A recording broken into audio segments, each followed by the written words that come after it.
Hello everyone, स्वागत है आपका हमारे यूट्यूब चैनल दी इम्परफेक्ट ब्लॉगर्स में। इस वीडियो में हम लोग बात करने वाले हैं गोपीनाथ मंदिर की, गोपीनाथ धाम की, जो गोपेश्वर टाउन में है। गोपेश्वर टाउन जो है वो चमोली से तकरीबन 5 किलोमीटर की दूरी पे है। चमोली से चोपता जाते हुए रास्ते में ये टाउन पड़ता है और छोटा सा बड़ा सुंदर सा टाउन है।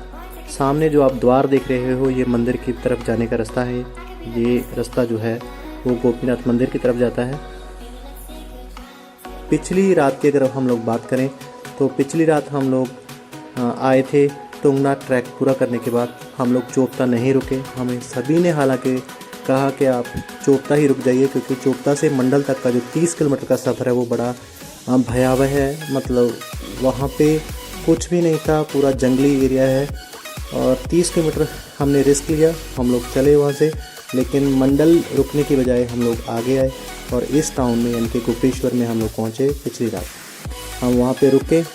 रात को रूम जो है हमें इजीली मिल गया था, तकरीबन 1200 रुपये का रूम मिल गया था।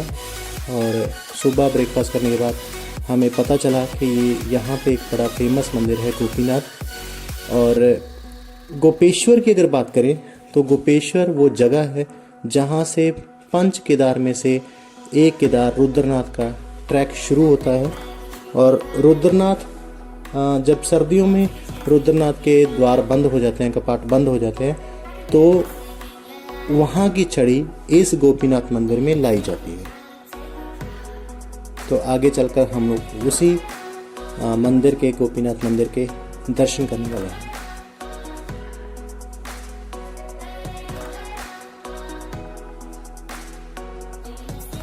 और एक बात कि गोपेश्वर टाउन में ही सभी डिस्ट्रिक्ट हेडक्वार्टर्स हैं चमोली डिस्ट्रिक्ट के। चमोली शहर में कोई डिस्ट्रिक्ट हेडक्वार्टर नहीं है, सभी के सभी जो हैं इस टाउन में गोपेश्वर में है। और देखने के लिए, घूमने के लिए बड़ा सुंदर शहर है, छोटा सा शहर है लेकिन बहुत खूबसूरत है।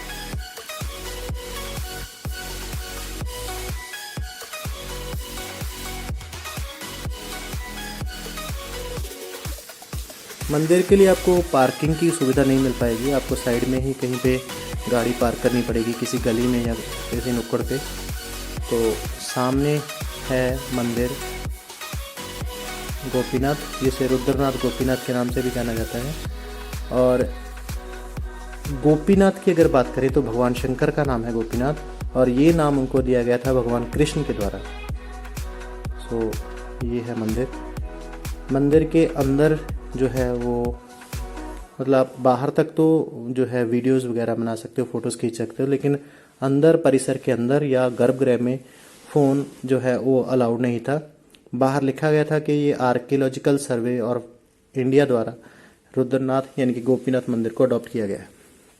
और गोपीनाथ मंदिर जो है ये 9वीं से 11वीं शताब्दी के दौरान कत्यूरी शासकों द्वारा बनवाया माना जाता है। और इस मंदिर की खासियत ये भी है कि यहाँ पे एक फेमस त्रिशूल है भगवान शंकर का, जो कहा जाता है कि भगवान शंकर ने फेंका था कामदेव को भस्म करने के लिए, जब उसने भगवान शंकर की तपस्या भंग की थी। सामने यहाँ तक हम लोग कैमरा ले जा सकते, इसके आगे वो अलाउड नहीं था। तो मैं आप बाहर से आपको इस मंदिर के दर्शन करवाने की कोशिश करता हूँ। लेफ्ट हैंड साइड पे माता का मंदिर बना हुआ है और ब्लाइंड्स के लिए यहाँ पे जो है ब्रेल स्क्रिप्ट में लिखा हुआ है इस मंदिर की जानकारी। वो इसे टच करके इस मंदिर के बारे में जानकारी ले सकते हैं, ब्रेल। ये मंदिर जो है आप दर्शन कर सकते हो, बिल्कुल वैसे ही बनाया गया है। बाहर परिसर और उसके बाद गर्भगृह जैसे तुंगनाथ और केदारनाथ मंदिर हैं। ये शैली बिल्कुल वैसी ही है जैसी बाकी मंदिरों की है। तो आप दर्शन कर सकते हो। इसको वैसे ही रखा गया है जैसे प्राचीन काल में जैसे बनाया गया था, और जितनी बिल्डिंग्स इसके आसपास थी वो भी सभी प्राचीन लग रही थी। यहाँ के लोगों द्वारा बताया गया कि एक मान्यता भी है कि यहीं गोपीनाथ मंदिर में ही कामदेव की पत्नी रति द्वारा तपस्या की गई थी। उसके बाद भगवान शंकर जो है उन्होंने प्रसन्न होकर कामदेव को फिर से जो है पुनः जीवित कर दिया था। ये यहाँ की जुड़ी हुई कहानी थी। सामने आप मंदिर के दर्शन कर सकते हो। पीछे शिवलिंग बना हुआ है।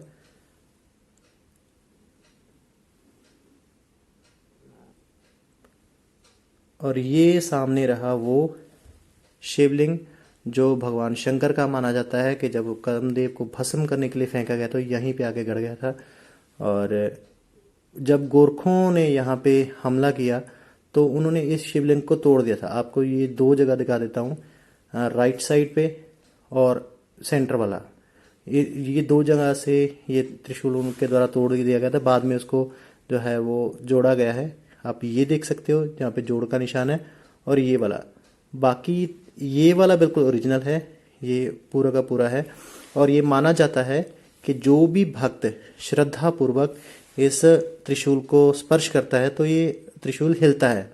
अगर आप जोर लगाने की कोशिश करोगे, हिलाने की कोशिश करो, कितने भी बार लगा लो, तब ये नहीं हिलता। तो ये भी एक मान्यता है इस त्रिशूल को लेकर। और इसे भी आर्कियोलॉजिकल सर्वे ऑफ इंडिया, पुरातत्व जो है विभाग है भारतीय पुरातत्व सर्वेक्षण द्वारा, इसे भी संरक्षित किया गया है। तो सामने फिर से दर्शन कीजिए भगवान गोपीनाथ के,